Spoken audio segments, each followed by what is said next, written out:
তুমি অন্তঃপুরে বসে কিসের পূজা করছো? মনে হয় আদ্য শক্তি মহামায়ের পূজা করছো, তাই না? নতুবা ভ্রমণেশ্বরের পূজা করছো, তাই না? আজ আমি মায়ের পূজা করছি। কোন মায়ের পূজা করছো? আজ মা দেবতা বিশ্বহরি। কি বললে? সোনা, তুমি ওই পূজা বন্ধ করো সোনা, তাতে যে আমাদের মঙ্গল হবে। সাধু, আজ মা বিশ্বহরির চরণে পুষ্প দিলেও মঙ্গল হয় না না, এ কখনো হতে পারে না সোনা, তাই আমি তোমাকে বারবার বলছি ওই পূজা বন্ধ করো। সাধু, যখন আমি মায়ের পূজা করতে বসেছি আমাকে পূজা করতে দাও শুধু, তাই বলছি এসো এসো দুজন মিলে মায়ের চরণে পুষ্পাঞ্জলি দাও। যে হাতে বুঝেছি আমি দেবে দেখছো ভাই, সেই হাতে নাহি বুঝি ওই চাল বলে গান।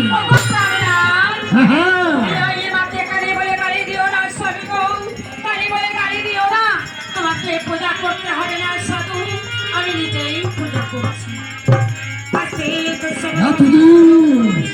আজ তুমি দেখো আমার কথা মান্য করে ওই রাত ঘরে পুষ্পদান করছো, তোমার সেই অপরাধে ওই রাত ঘরে মারি আমি। কি করেছো প্রাণনাথ? বেশ করেছি। মায়ের খাওয়ার বাড়ি কেন কেন তুমি চূর্ণ করেছো শব্দ ওরে ঘাটে ভান লেহে না কপালে ভাগিলে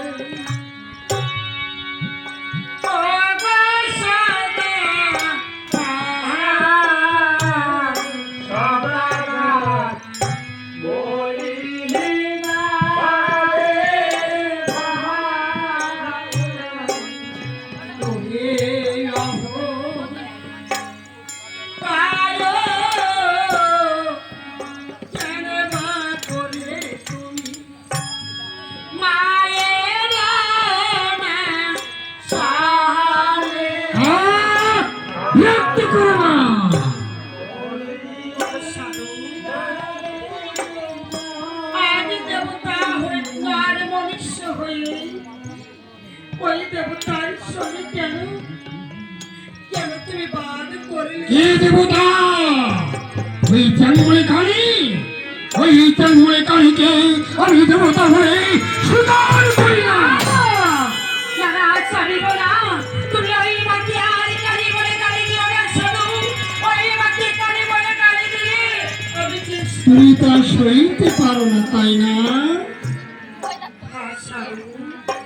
জানো তোমার মতন অহংকার কে কে করেছে? কে কে করেছিল? অহংকার করেছিল মাঝি লঙ্কারিরা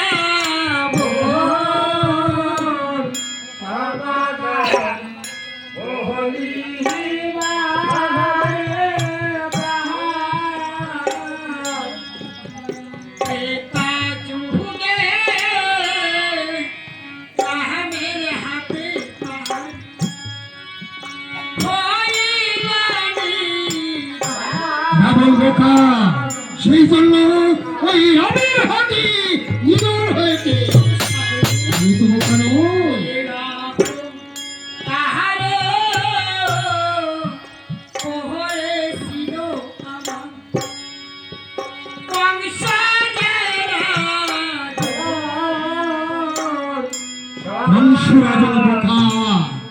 সেই জন্য ওই রামের হাতে নিধন হয়েছে। আমি তো বোকা নই, তাই বলছি আমার উঁচু মাথা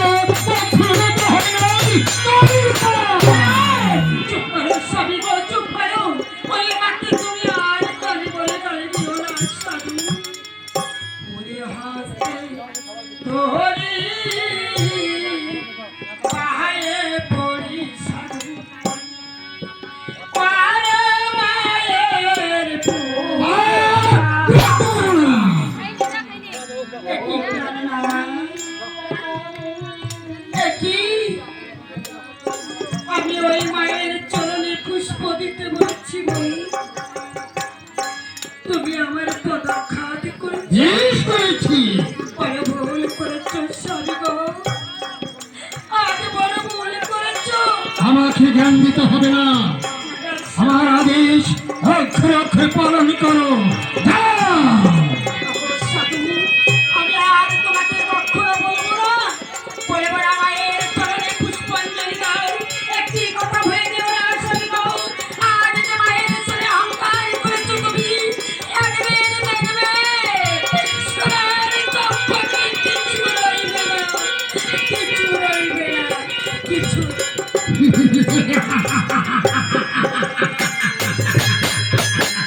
আমার চম্পক নগরে বাস করবে কি ওই জন্মকারী